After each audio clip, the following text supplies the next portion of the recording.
Salut, ici Alex Bélanger, j'espère que vous allez bien. Aujourd'hui, j'aimerais vous partager 4 éléments extrêmement importants pour avoir une bonne évaluation globale sur Airbnb. Donc, si vous avez un condo ou un chalet locatif en courte durée, probablement que de temps en temps, vous avez des 2 étoiles, 3 étoiles, 4 étoiles. Donc, probablement plus souvent, peut-être des 4 ou 3 étoiles.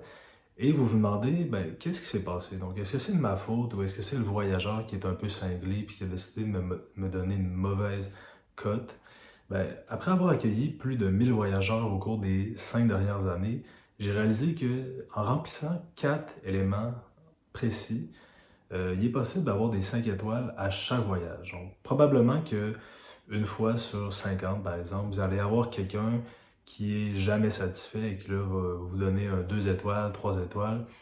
Mais de façon générale, si vous remplissez ces 4 éléments-là, vous allez constamment avoir des 5 étoiles. Le premier élément qui est très important, c'est la communication avec votre voyageur, tant avant que pendant le voyage. Donc, avant, ce qui est important, c'est aussitôt que la personne réserve, moi j'envoie un message automatique à la personne qui dit « Bonjour, merci d'avoir réservé chez nous.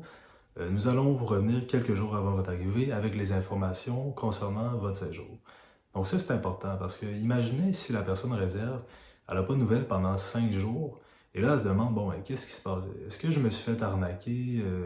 Et ça donne l'impression d'être pas très sérieux. Donc, c'est important pour la personne qui a réservé d'avoir un retour immédiat et de savoir à quoi s'attendre.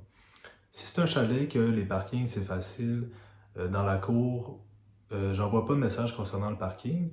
Si c'est un condo en ville, par exemple, et que le parking n'est pas inclus, dans environ 75% du temps, le monde va vous demander où est-ce que je peux me parquer autour. Donc moi, je ne me pose même pas de questions, j'envoie un message automatique 15 minutes après le premier message qui parle des options de stationnement autour du condo. Ensuite, pendant le voyage, c'est important d'être disponible. Donc si votre voyageur a des questions, vous devez absolument lui répondre quand même assez rapidement.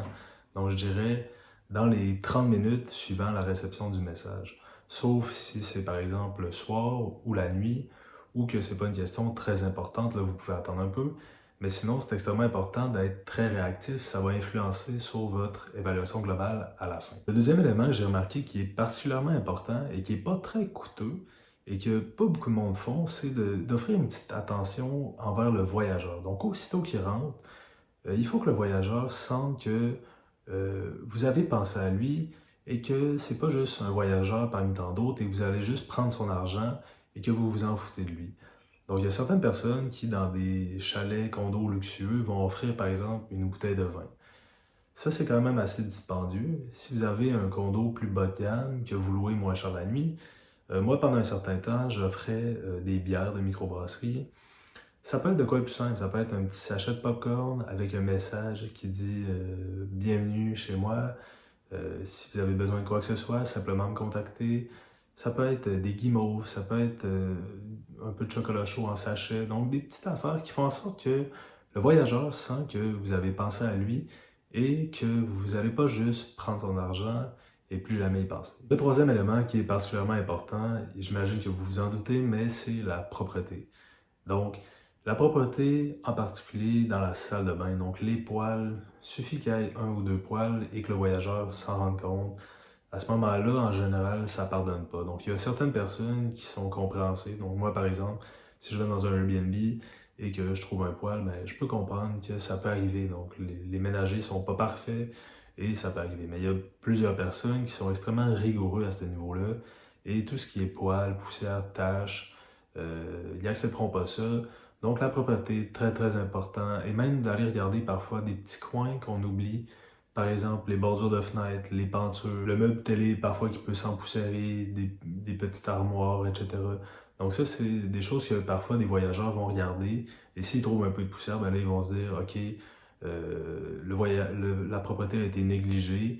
Et là, elle se dit, peut-être que la propreté a été négligée pour mes draps, pour ma couette, pour mes serviettes. Donc, ça crée un effet boule de neige et ça va influencer votre évaluation globale. Le quatrième élément qui est particulièrement important et que ça, certaines personnes n'y pensent pas toujours, c'est le ratio envers le prix payé par la personne et les attentes qui ont été créées.